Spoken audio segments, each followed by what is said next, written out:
Good evening. I am the Maven of the Eventide, and welcome back to another Vampire Playthroughs. We are playing Vampire the Masquerade Coteries of New York. And with me tonight is... A curmudgeon. Hello. And your name? Paul the curmudgeon. That's right. Yes. So, last we left, we played this game for about an hour and a half. Ish.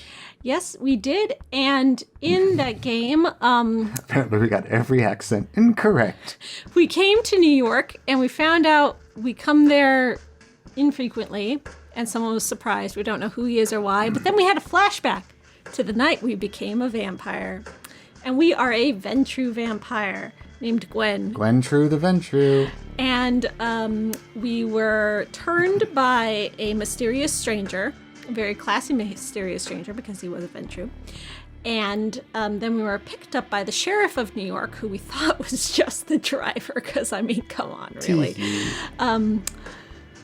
And he took us to a Elysium meeting where we met the Prince of New York, who... John Gotti? We're told that these were all like old-fashioned European vampires, so we gave them all like Eastern European accents. But turns out, no, they have quite a variety of accents. So we're gonna shake things up this time. Yeah, we thought the name Kadir was Turkish. But turns out he's Indian. It's Indian, and we looked it up, and it was like in 1860s, sort of like British occupied India. Well, of course, as it goes. Yeah. Very colonialism. So you're going to do that accent and not be racist? I did some cursory examination. Well, first how to do a Turkish accent, and then it turned out I learned that for nothing. So if you guys ever need a Turkish accent, hey, hit me up. And then I learned how to do sort of several different, English Indian dialects. But with a New York inflection, because this is Coteries of New York. Well, my New York inflection only knows one, and that's, hey, it's this guy. Hey, where you going? Yeah, I'm thinking more Brooklyn, less Bronx. I don't know, Brooklyn does so many things now. Think like Bugs Bunny. Oh, I need a latte. The hipsters. Yeah, and the prince, she's apparently French, so I should have been doing like a French accent, but also like a New York, like maybe transcontinental accent. So less Fran Drescher and more... anybody else besides Fran Drescher. And Sophie is less of a Karen, like I assumed she was, and she's going to be more of like... Oh, wait, which one's Sophie? Is that the redhead here? Yeah. Oh, that was the Fran Drescher one. Yeah, and she's going to be nicer. Because apparently she's a major character and we don't want to be annoying for too long. Boy, you guys watching the wrong show. Yeah, we have no skill. Anyway... So Sophie was taking us through the vampire ropes. She taught us that as a Ventru, we can only drink certain pallets of blood, only certain Yeah, we had to bouquets. discover like what our taste was. And our weakness is that some blood just makes us upchuck, and we puked all over ourselves. It was great. We're so popular. Some party. Yeah. But she is taking us on, instead of us getting ourselves killed for being made without permission.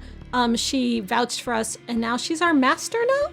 I guess. Yeah, she's our like master now. Our matron. And I get the feeling we're not supposed to like that, but I'm kind of into it, so whatever. Okay. Yeah. You're the subservient one. Good No, I'm just like, yes, women sticking together, help me out. Let's work together here. Okay, I see. Okay, got it. Go ahead. Night 1? No, we're on at least night 2. Well, I mean, I think maybe we ended like at the end of night 1, maybe? Nuh-uh, because remember we went to sleep for a day in that... Time means nothing. Basement A in place? quarantine, B as a vampire. So as a quarantine vampire, time has double no meaning. Time actually flows in reverse. So, last we left, Sophie. Okay, we need a new Sophie voice. Parlez-vous français? No, she's not the French one. The prince is the French one. Though Sophie is a very French name, so you would think that. Sophie? Sylvie? Comment ça va? But I believe you have more questions, no? Perhaps we should start with those related to sustenance. How will I know what I can drink? You can't vomit it up for starters. These difficulties of mine, how do I navigate that? How will I know what kind of blood I can drink? It's a tricky question. I believe you will just have to trust your instinct on this. With time, you should be able to narrow down your particular preference. Blood that you reject is, of course, of no value to you. Well, for a Toreador, she's being really understanding of my, like, Ventru persnicketyness, isn't she? Well, maybe it's the same for all vampires. Like, No. This is a Ventru-specific thing, because Ventrus are such snobs that they cannot drink lesser blood. Well, like, to say they were a snob If implies, you were like... playing a Ventru in Masquerade Bloodlines, Why would you do that? you couldn't drink from the homeless. You're just barred from it? Mm-hmm. Oh. It makes you puke. That's one of their weaknesses. Oh, okay. It sounded more like this was sort of like a visceral, it's not like really a choice. Your body just rejects it. Yeah, exactly. So if you're playing that game and you choose a Ventru character, that's one of the things you can't do. That's why I'm just a Nosferatu and eat rats all day. Yeah, but with a Nosferatu, you can't go out in public. Like, there's different things you can't do with certain different types of vampires. Well, as a Nosferatu, you can't really do anything. You can be scary. You can be, like, hot. And it's a horrible waste. No amount of it will ever sate your hunger completely, but every little sip counts. If you're frugal or forced by the circumstances, you can survive many nights without a single drink, but it's risky and will tempt the beast that is part of our curse. Beast. Noun. The beast. The... Ooh, inchoate or inchoate? Ooh, wait, looking up this word. One moment. I'm like, in chocolate? Inchoate, I think. Apparently I don't have fingerprints anymore. There we go. The inchoate drives and urges that threaten to turn a vampire into mindless, ravening monster. Define inchoate. I think it's inchoate. Nope, that's Monster Financial Aid. No. That's a company I do need to start. Siri, wrong answer. I say as if you actually have an iPhone, which you don't. Inchoate. We're all waiting here, Paul. Working on it. Inchoate. I told you it was a Inchoate. K. It's it's Latinate. Just begun and not so fully formed or developed. Rudimentary.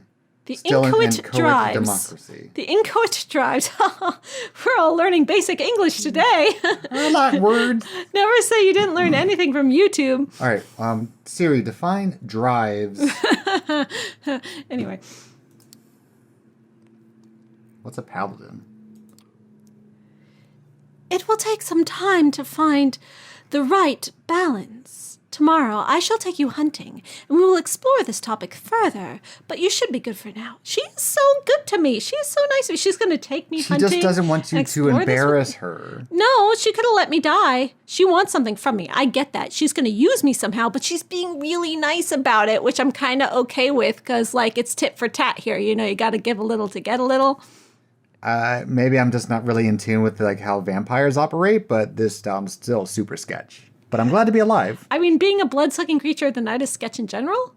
I don't know. It sounds kind of cool, but also like eternal damnation, not great. You mentioned this word we have already defined. What does inchoate mean? Inchoate.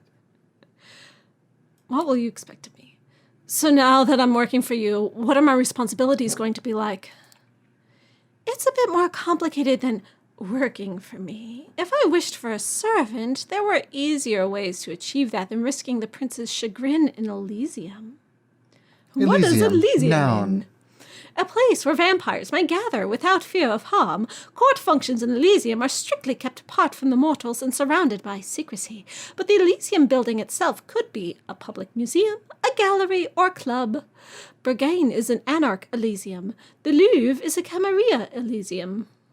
So it's just like a safe space for vampies. Like in Bloodlines, it was just a place where you're not allowed to hurt anybody. I can see potential in you that would have been wasted if I hadn't spoken up. Not to mention it would pain me to witness a senseless final death. It always had. Final death. Noun. When a vampire ceases to exist, crossing the line from undeath to true death. See, in vampire lore, final death never just becomes I don't know. It just never seemed like it was a thing. Vampires just live forever and they hate it. That said, I will require that you defer to me in all things. But me being your mentor and superior also means I shall treat you as my loyal retainer and understudy. With me, you can go far.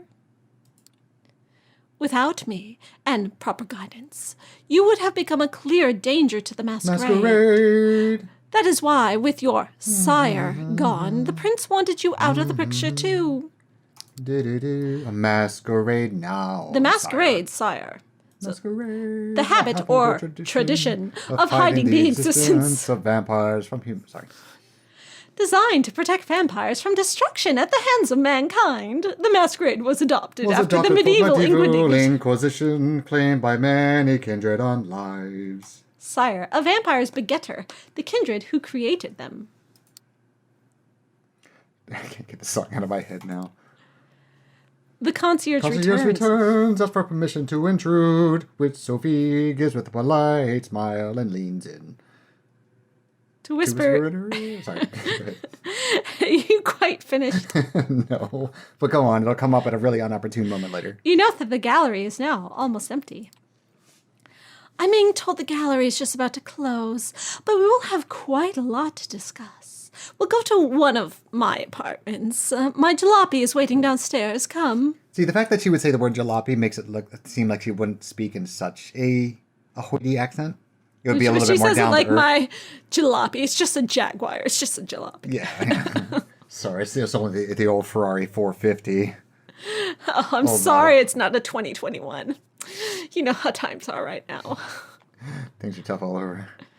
The smile she puts on could tip any negotiation towards her favor. Oh, do I have a crush on her? Her words are like honey, and she makes it impossible to take your eyes off her. You are under her spell, momentarily. I think I have a crush on her. Nice. Sophie leads you to a luxurious silver Rolls Royce. Told you, jalopy. Okay, wait. Question about the mirror here. So it was angled in such a way that the driver could look straight back and see me, but now she's adjusted the mirror so she can look back and see me. Well, we're in a different car. We were not in the silver Rolls Royce before. The driver can't see what's behind him. This is very unsafe, Sophie. They're vampires. They live on the edge. Might not be a vampire. It's the driver. Why be endangering his life? Invites you to sit in the back. The chauffeur, a broad-shouldered, clean-shaven, middle-aged guy, starts driving immediately. Where did we leave off? I believe I started telling you a bit more about our customs. You've heard the prince refer to our traditions. The chief among them is the masquerade. There's another musical in my head now. Traditions. Oh, this is long. You'll just have to take our word for it. Pause the video and read it for yourself. So these are like the thou shalt nots of vampire lore. Basically. Yeah, who cares about those? We don't need to whatever. read that. We're fine. Tenants. As you might have gathered from us assembling at a niche gallery after closing time, our comings, goings, and doings tend to be somewhat secretive. Now I want to create a musical that's Phantom on the Roof. The Phantom is on the roof. That's the whole Apollo's Lyre scene. Oh, it all comes together. All right, somebody had to make this. Okay, go on. We do not advertise our existence. We allow myths and modern fiction to morph and muddle the facts. So to the vast majority of kind, we remain bedtime stories and pop culture icons. Kind, noun. A term for mortals largely contemptuous. The phrase kindred and kind refers to the world at large, everything. Kind is like the muggle of Vampire the Masquerade. Yeah, I remember that term from Bloodlines. Say, is that one television show about a vampire angel still popular? Huh? I don't know what show she's talking about. Is that like the Buffy angel? You shake your head in confusion. She shrugs and continues talking, looking a bit more dejected than before. Great, we've already let her down. Our clandestine ways help us remain safe. Allow us to explore away the occasional trip up to the rational minds of the 21st century humanity and dictate much of our interactions with mortals. I kind of want to know if the vampire driver. Well, I mean, they're talking vampire stuff in front of the driver, so I mean, it's probably a safe bet that he's like a ghoul or something. But I feel like my biggest concern is my career. What? No. No, because You should know by now that your past life is over. Yeah, but I care. My career is my only girlfriend. It's all I have. I keep forgetting that you're role playing as Gwen True. Yeah. The Ven True. So what you're saying is, who I have become must remain a secret? What about my job then? My career? It's over just like that? Pull over the car. Get out. Not necessarily. But you will need to step lightly. It goes without saying that you will need an explanation for your disappearance. And it will be a few more nights before I let you go it alone. You might be one of the kindred now, but that comes with some caveats. For one, sunlight burns us. That's why we rest during the day. You felt it, more like being dead than being dormant, isn't it? Some more folk-related threats are just legends, or occasionally a minor nuisance, garlic, running water. Even religious symbols don't repel us, unless the wielder is uniquely pure and godly. Stay away from the Vatican. Check. Stakes through the heart, though, that's something to avoid. They do not destroy, but they do paralyze, which, under the right circumstances, can often be the same thing. That's a reason to have somebody like my trusted driver, Gregory, making sure you're safe when you drift away. We may have many enemies, and they often know their advantage lies with daylight. They really want me to ask about the driver, don't we? I know, but it seems like it's really not really our place. It's like she made this choice, so it would seem kind of... I think this is just like, it's supposed to teach us about ghouls. Okay. Your driver must know who he works for, right? I mean, he's right there. Surely he can hear everything we're saying. How can you trust him to keep your secrets? His loyalty is assured by partaking of my blood.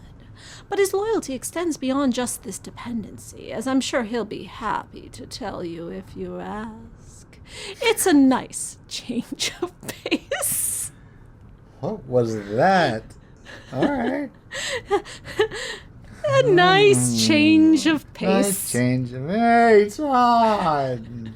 No one knows Do you what remember we're that? talking about. It was, we are referencing a live-action fanfic. Does that video still exist somewhere? I think so, with Lindsay Ellis and Todd in the Shadows and Alison Pregler. Yeah. And you. And me. And it was a live-action fanfic that we acted out and recorded. She's still single. Good times. It was a nice change of pace. That was the name of the fanfic, by the way. Yeah, we got it. Yeah. Yeah. Our little sex supplies social interactions aplenty, but it doesn't really encourage counting on someone. Support given in exchange for favors. Yes, that's more like it. Sect. Noun. A group of vampires arguably united under a common philosophy. The two most widely known sects currently populating the night are the Camarilla and the Anarch movement. Long-term solidarity does occur in the Camarilla, but we are a very politicized organization by necessity. Loyalty is to your sire, to your prince, and to the sect. Question: is it Camarilla or Camarilla? Because I think it's Camarilla, but I keep saying Camarilla because it just looks more natural. Well, if you're speaking Spanish or Italian, it's Camarilla. But Camarilla is English, I guess. Let's put a poll up in the corner: Camarilla or Camarilla? You decide.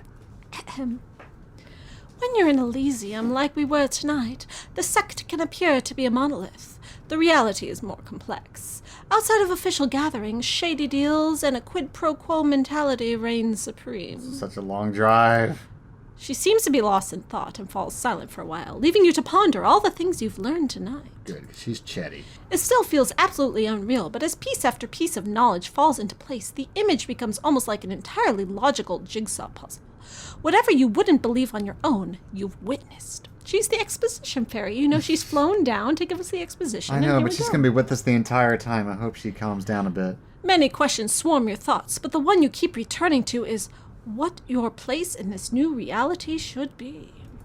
Where do I fit in a corporate ladder? The car stops. You are in the city, in front of an old but well-renovated apartment building. Right across from Radio City? Dang. I mean, there's a lot of old buildings there, you know, we're up in the 40s. But these are like $4,000 a month studios. Hey, we're vampires. We're All right. rich. We're here. Would you like to see your lodgings?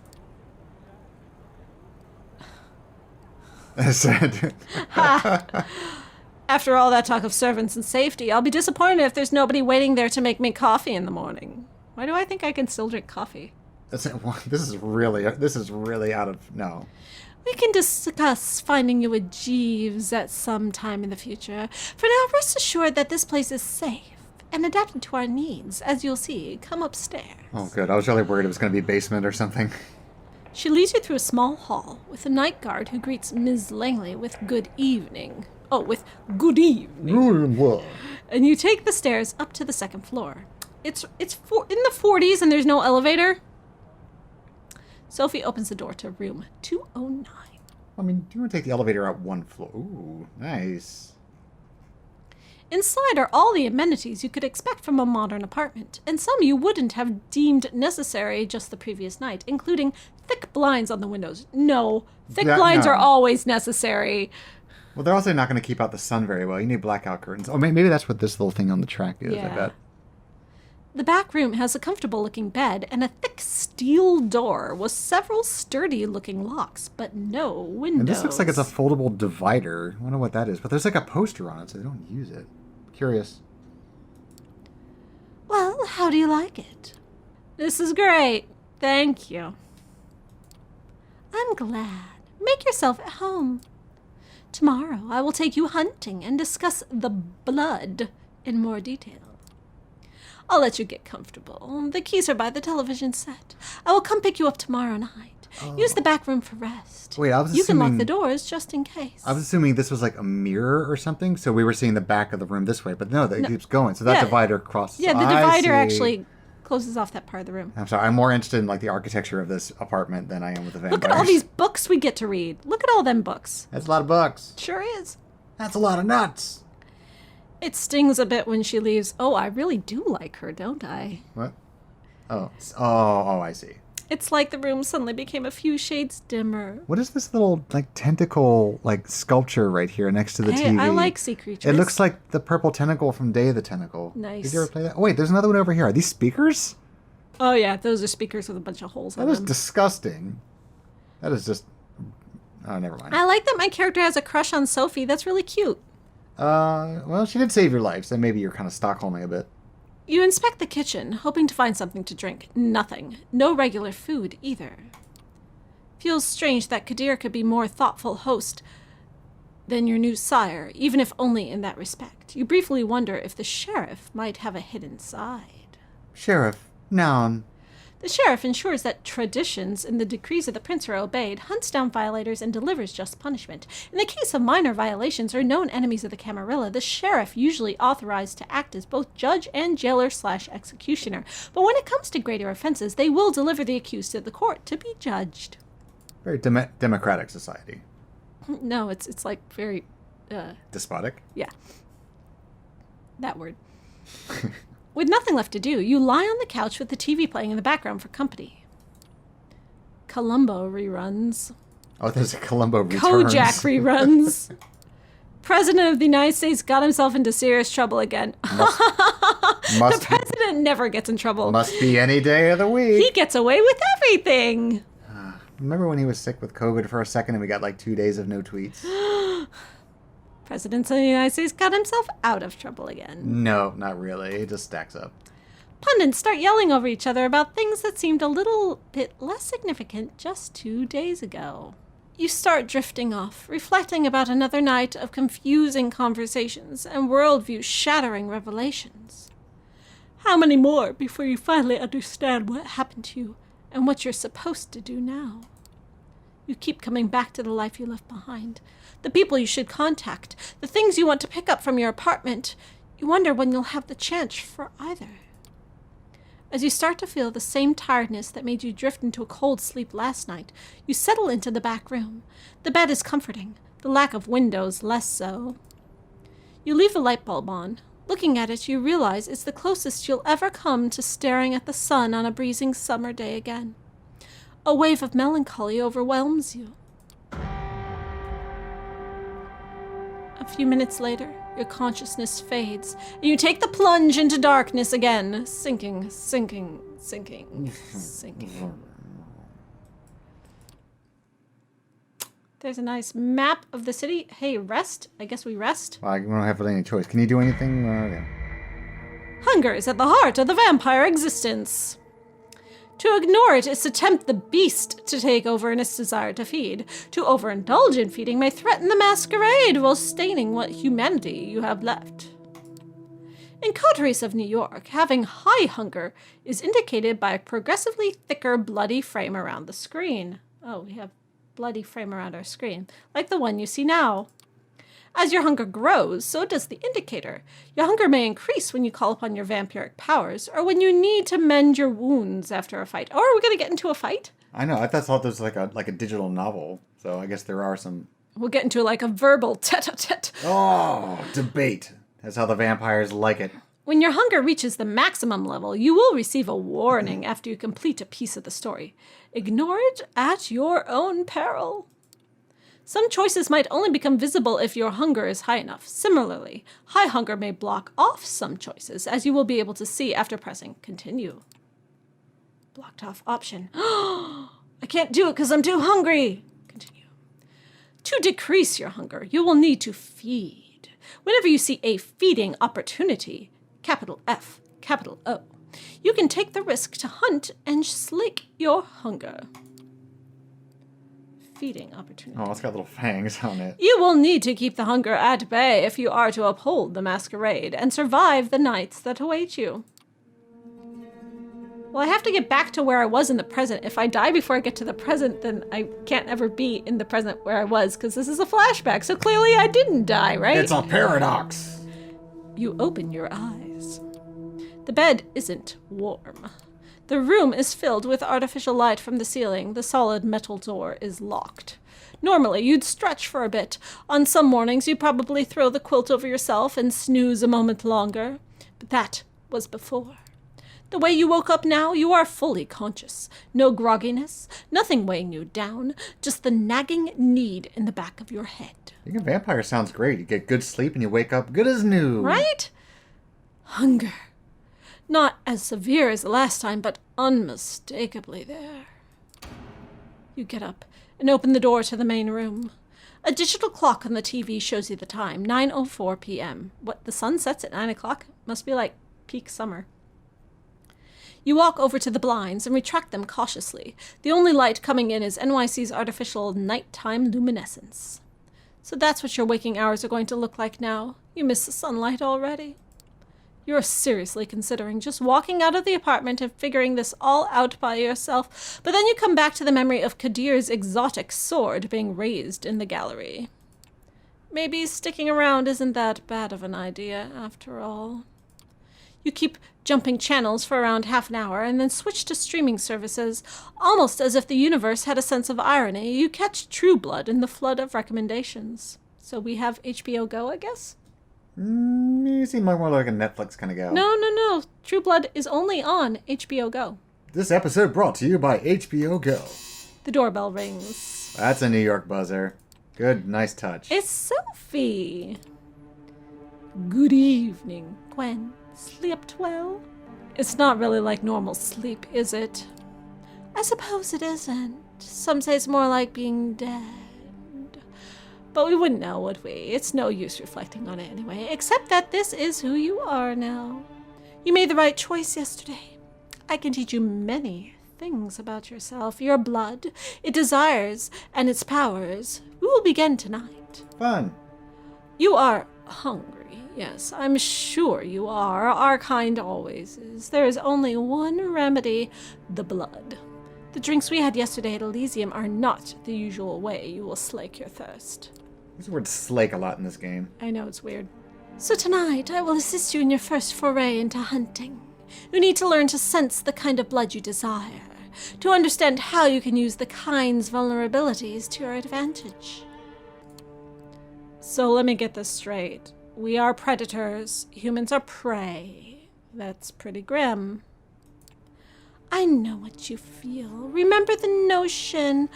But you will inevitably grow beyond it. You need blood to thrive, but there are many ways to take it. Some more humane than others. You will find that drinking moderate amounts of it regularly will keep the hunger and the whispers of the beast away. You might think yourself monstrous, but there is a balance to be found here. The kiss gives kind pleasure.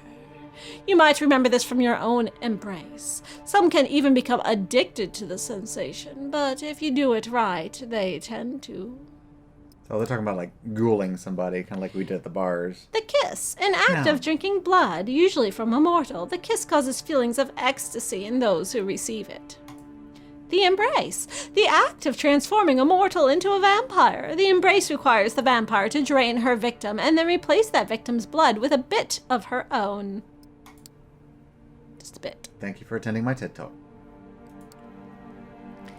After all, vampires do not exist. They are myths, fairy tales, and pop culture mainstays, correct? She gives you a sly, knowing smile. That is why the masquerade is so important, and even more crucial when you feed. How do you avoid being seen while feeding? You isolate your prey, or you choose the right circumstances. People tend to avert their gaze when they see a couple intertwined in public. Love bites are an easy-to-explain away. Some of us keep willing herds, or even just individual kind who desire the kiss. That comes at a higher risk these nights, though, so I would not recommend it to a young kindred like yourself. Feeding from the same area repeatedly can be dangerous, but by branching out, you risk the ire of other kindred on whose domains you trespass. Lucky for you, NYC is more forgiving in this regard. Domain, the area of a particular vampire's influence. Princes claim entire cities as their domains, sometimes allowing lesser vampires to claim domain within. New York is somewhat of a unique position. Many of its neighborhoods remain contested or unclaimed. The reason for this is a lesson for another time, but keep the following in mind. Take opportunities to feed where they present themselves these upcoming nights. As long as you hunt cautiously and respect the masquerade at all times, you should be fine. To wit, I want you to join me for a trip tonight. Come downstairs. Gregory is waiting for us. The busy street fills the air with traffic noise, pedestrian chatter, and a mix of smells that disorient you momentarily. These warm bodies contain what you want. What you need. You catch yourself. Did you really just think of these people as mere sources of blood? It takes a nudge from Sophie to break your train of thought. Her driver opens the door for her and then tips his hat to you, gesturing to the back of the car. The car casually joins the somewhat thinned New York traffic. It's still busy, in a way only one of the biggest cities in the world can be, but compared to the daytime commute, it's a pleasant drive. You barely have the time to gather your thoughts and formulate new questions before the car comes to a stop. You're among the tall skyscrapers that make up Manhattan's iconic skyline. Come, Gwen. Park the car, Gregory, will you? The driver just nods, and Sophie gets out. You join her, and the two of you walk through the glass doors together, then take the elevator up. You first notice an empty stage with the instruments of a string quartet still in the back, then take in a few dozen chairs in front of it. The concert seeming concluded, the patrons, all smartly dressed and posh, have spread out all over the hall. Sophie strides confidently inside, produces an invitation from her purse that she flashes in front of a security guard. You follow close and are let through without issue. Let's start easy. A social setting like this one would usually prove quite challenging to an inexperienced kindred, but consider this evening a small gift from your patron. I'm hoping to procure for you a willing vessel. Just remember what I told you about taking small sips. This one I have a soft spot for. Don't damage her. Now let's see her. Ah, there he is. She notices somebody in the crowd, flashes a heart-melting smile, and suddenly, even you feel drawn to her. You haven't thought about it before, but it's laid clear before you in this moment. Sophie is beautiful. Just looking at her is a privilege. Just being with her makes you feel elated. I definitely have a crush on Sophie. Everybody in the crowd, but especially the man who's almost tripping over himself to reach her, clearly agrees. So is it a man or a girl? I think that's supposed to be a dude, yeah. But he keeps saying her. Edgar, I'm so happy to see you. How is your daughter? Is she with you? Oh, there she is. Julie, my girl. Come over, please. There is somebody I'd like you to meet. The young woman who walks across the hall can't be more than 19 years old. It's clear from her mismatched earrings and the partially faded purple hair dye that she doesn't fit this crowd. Julie, this is Gwen. I think the two of you should. Get acquainted. Well, I talk business with your dad. Awfully boring stuff, I assure you. I'm positive you'll like each other. AB positive. The girl gives you a shy smile and nods towards the balcony stairs. You follow, somewhat unsure what it is exactly Sophie expects you to do. Oh, come now. I think she wants us to bite this person. Yeah. You reach a secluded space from which the entire lobby is visible. All eyes are on Sophie. They listen intently, then laugh when she does. Julie saves you the trouble of figuring out the next step. If you're with Sophie, then I guess you're, you know. She puts her wrist to her lips and gives herself a theatrical nip, and looks to you, embarrassed, but also hopeful.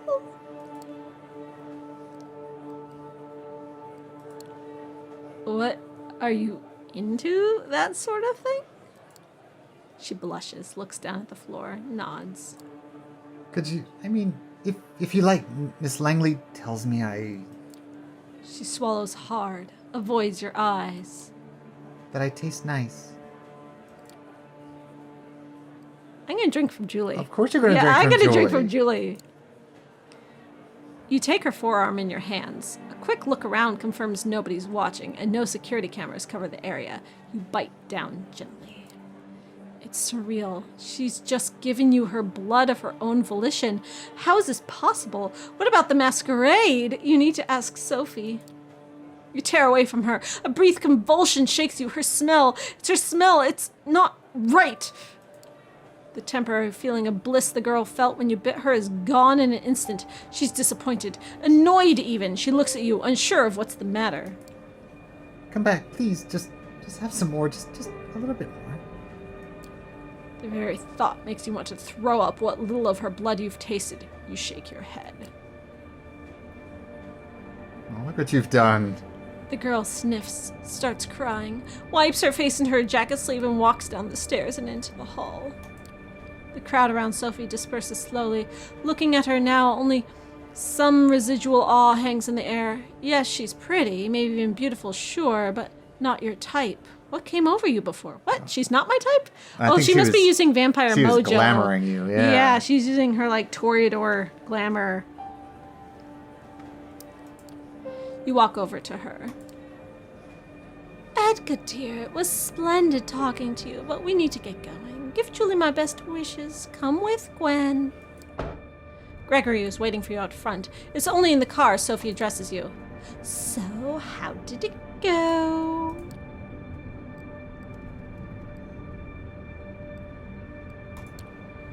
I tried, but I couldn't do it. I couldn't stand the smell or the taste. Curious. I consider Julie's blood to have one of the most exquisite and unique bouquets in this city, and trust me, I have a refined taste. She almost sounds like she's offended. Oh well. If at first you don't succeed, perhaps you need to change your pace. Time for the next stop. Training wheels off this time, Gregory. Flushing Meadows, please. The driver takes the car over the Williamsburg Bridge. You settle your thoughts.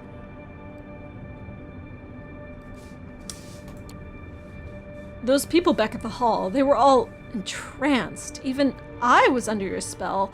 What was that? She smiles with satisfaction. That old trick, just the blood doing my bidding. We all have our talents. Some of them come from the legacy we inherit from our sire. Others can be learned with experience. I can sway people or make them fear me. I see more of the world and in greater detail than some kindred. I can will my body to move with unparalleled precision and grace, and more. She just described presence, aspects, and celerity. Oh, I see. I keep forgetting this is the same universe. Yeah. Which are the feats we had when we were a Toreador in the last game. Those were the days. Yeah. Now we're just a boring Ventru. All of these skills make me who I am. They also help me hunt. Okay, so what are my talents? Time will tell. You need to discover them yourself. When we arrive, experiment. Give different things a try. Follow your instinct and intuition. It will guide the blood. always keep the masquerade in mind, however. It is all fine if you can disappear in plain sight or command animals with your mind, but save those overt talents for the right place and time. It only takes you half an hour to reach the park, this time of night. Both you and Sophie leave the car, with Gregory left behind again to find a parking spot to keep an eye on the car. Sophie seems deep in thought. She takes in the surroundings with a dreamy gaze. The sky is surprisingly clear tonight, the stars just barely visible in the light-polluted aura of the city. I feel like having a snack myself. I'll be by the fountain. Go, look for somebody to your liking, see what effects you can achieve with your blood, but only pick one victim, just one, and then come back. Seeing how she seems not altogether here right now, you decide to leave Sophie to her own devices and seek out your prey. From here, it looks like you have a few choices. Just taking a stroll around the park and finding an isolated jogger or someone like them could work, but focusing on one area might work better. The New York State Pavilion might work as a secluded spot. There's a skate park nearby, and worst case scenario, there's bound to be some unfortunate wino around. Wow. I guess I'm a Ventru. I'm a snob. Or maybe the tennis course nearby? There's light coming from there, so somebody might still be playing a late night match. They won't be alone, but they might be tired and let their guard down. As these scenarios play out in your mind, you realize you're planning how to assault a stranger in the middle of the night. It's a weird way to be, but the now familiar hunger prompts you to act. Well, seeing as you didn't like sort of like the teenagers like grungy blood, so you should stay away from the pavilion. You should. Yeah, I don't want to wino. The tennis courts would scare me find... because they're not alone, so Yeah. I'm going to do around the park. Yeah, that's what I would say. You start walking. The park's many avenues must hold a good spot or two for a predator like yourself. You pass 2 soccer fields and circle around where the Fountain of the Planets once awed visitors with its spectacle before coming across an opportunity. A woman, a small duffel bag on her arm, is making her way through the park in a hurry. She doesn't seem to have noticed you yet. Ooh, presents. You're not going to overpower anybody. You think back to what Sophie did in the hall, how she managed to focus the attention of the entire gathering on her. That might be a tall order for you, but a single person could be doable. For a moment, you're thinking about how an old guy in a hood should appear over your shoulder saying, "Use the force, Gwen." It feels ridiculous.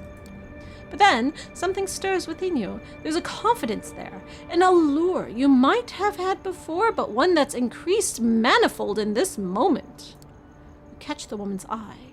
She flashes an unsure smile, almost in spite of herself, as she passes you by.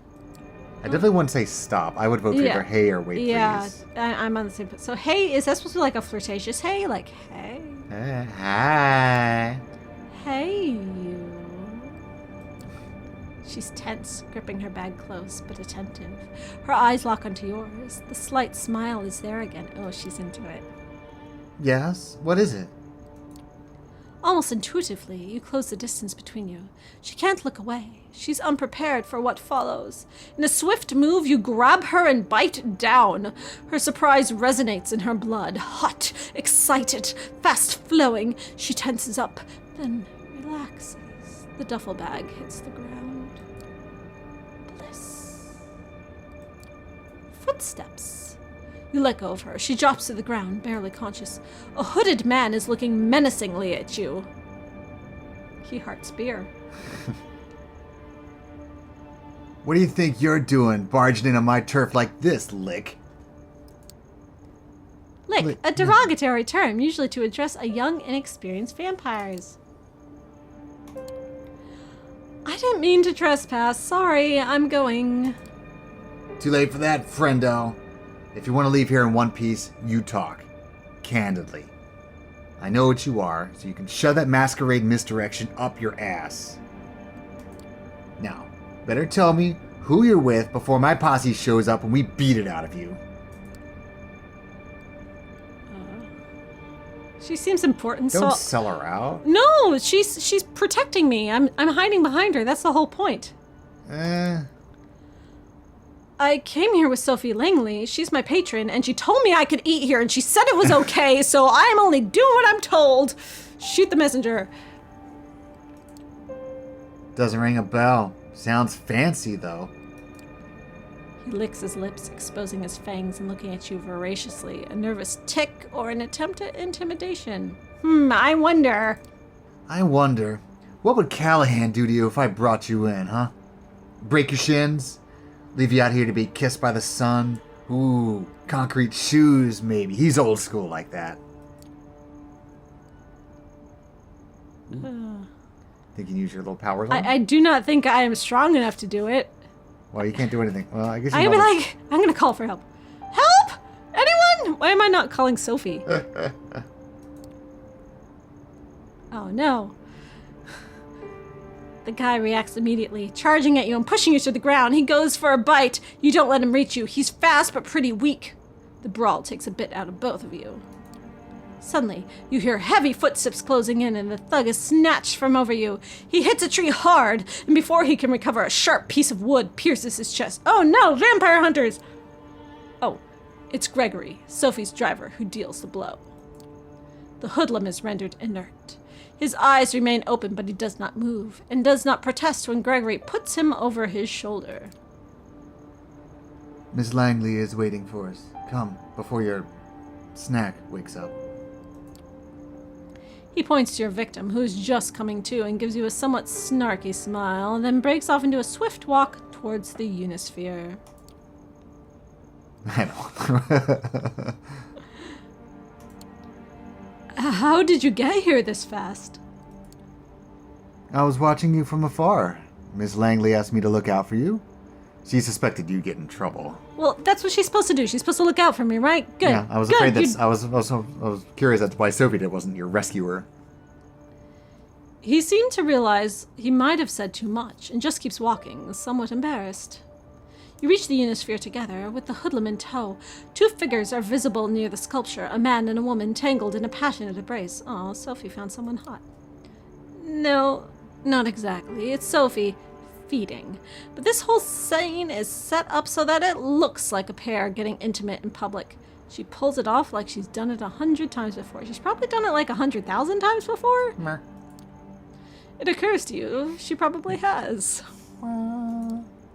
The man is unsure on his feet as she lets go of him and leads him towards a nearby bench. Noticing you, she whispers something into his ear and leaves him. She nods to Gregory as you approach. And what do we have here? Did this kindred give you trouble, Gwen? He said something about presenting me to somebody named Callahan. Ever heard of him?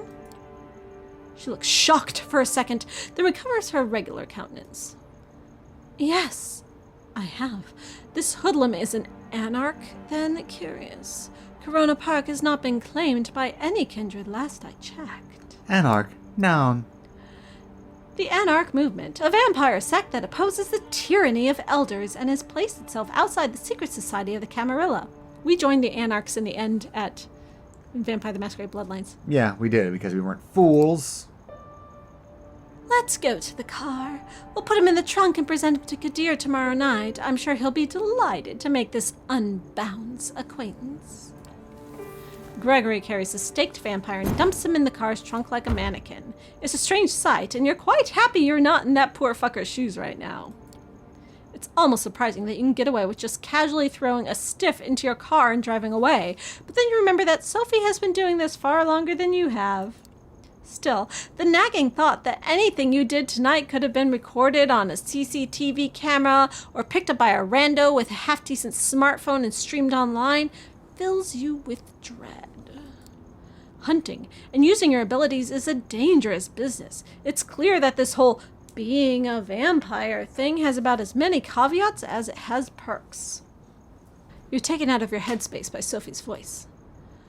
I will pick you up tomorrow night, same as tonight. I have some business to attend at Elysium, and I expect you to accompany me. Plus, our friend in the back needs to be properly introduced to Kadir and the prince. I'm sure he'll have some interesting things to say to the court. Court. Noun. The social system in the city's kindred, resembling the feudal system of mortals. At the top is the prince, below them the members of the Primogen Council. Order in the domain is maintained by a sheriff. The gatherings are organized in secret sanctuaries known as Elysiums. I think it would be Elysia. Oh. Her voice is cold, cruel, and nothing like the enchanting personality she showed at the gallery earlier tonight. Sophie is clearly a woman of many faces. What's going to happen to him? The usual, I imagine. Interrogation by Kadir, probably in the basement of the gallery. A quick trial with the prince in attendance if she's there tomorrow night. A swift execution as the verdict.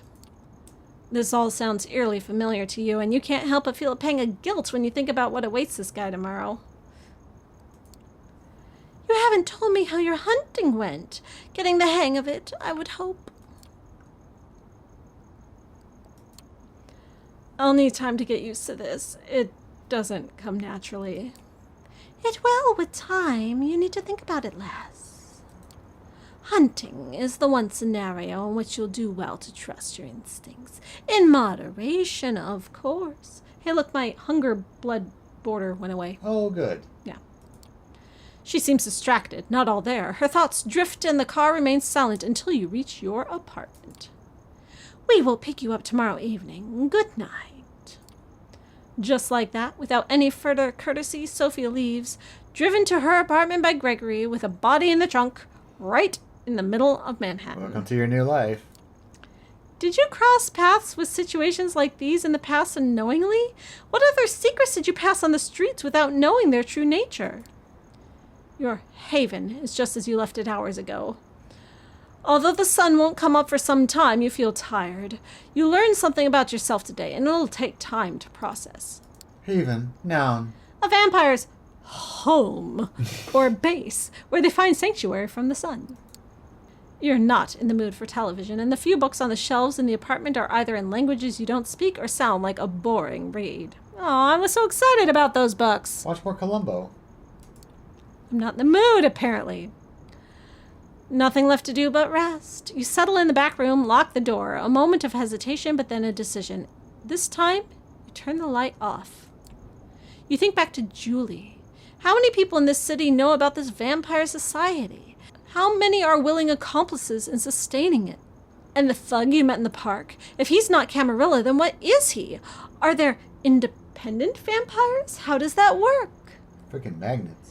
I mean, this game sounds like it would be really good if it was like Baby's first Vampire the Masquerade, but if you already are familiar with the world and the lore, it's pretty tedious, like getting all of these repeat. Well, I mean, you're kind of putting yourself into the shoes of someone who's kind of new to this, so... Yeah, but it's just like, I already know what all this nonsense is. Get past the exposition fairy. When are we getting to the actual story? Well, why am I wasting my time with this? There's two other characters, and they have to go through the same thing. So it's kind of cool to see origin stories. It's like watching the first Spider-Man movie, you know? Yeah, but I feel like we've already done the whole origin story of Vampire the Masquerade. Like, if you're a veteran Vampire the Masquerade player, which I'm not, but I do have some experience at this point, like, I would not recommend this game. Well, just think about accessibility for someone that yes, might be I would their recommend first... this game to anyone who is their first experience with Vampire the Masquerade. Absolutely, because this is laying it all out for you. Well, this is the first chapter. Maybe, like, after you finish your first one, maybe you can, like, skip the first chapter and move right into the Yeah, meat can of I it. skip the tutorial? I think the first 3 chapters of the tutorial. More questions. You begin wondering if there's ever going to be a night when you could start crossing them off the list instead of adding to it. Close your eyes. You sink into the now familiar void of nothingness. That dark abyss. It greets you with open arms, like an old friend. Rest. Well, we've been playing for about an hour. I agree. It's been a busy night. I do like how they've made the streets of New York look like arteries with blood in them. Yes, that is very cute. Oh. We'll open our eyes another time.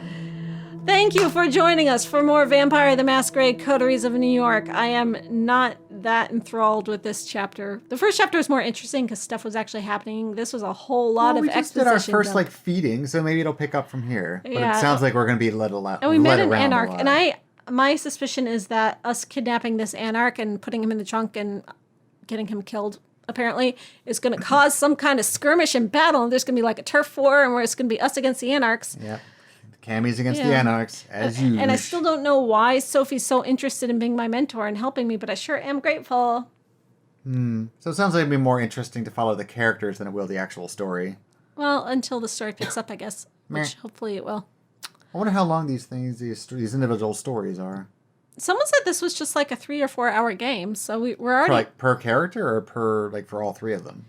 per character. Oh, To okay. get through the whole story. But, we are taking a little longer. So we're at about hour 2 at this point. 2.5. Okay.